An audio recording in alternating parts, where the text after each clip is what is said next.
Hey guys, Dan here from VHIX411. Today in front of me I have a Mazda CX3 2019. I have that wrench on right over here below the tech. That is the maintenance reminder.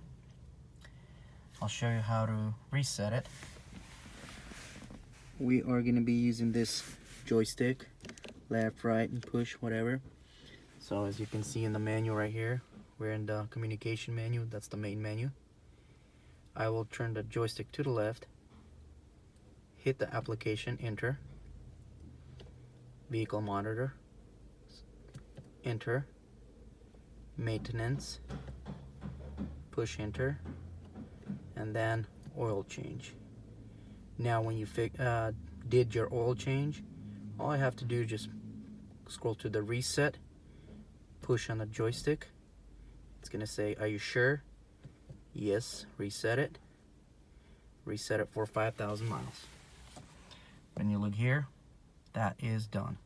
That is how simple it is to reset the Mazda CX3 maintenance oil light. Thanks for watching.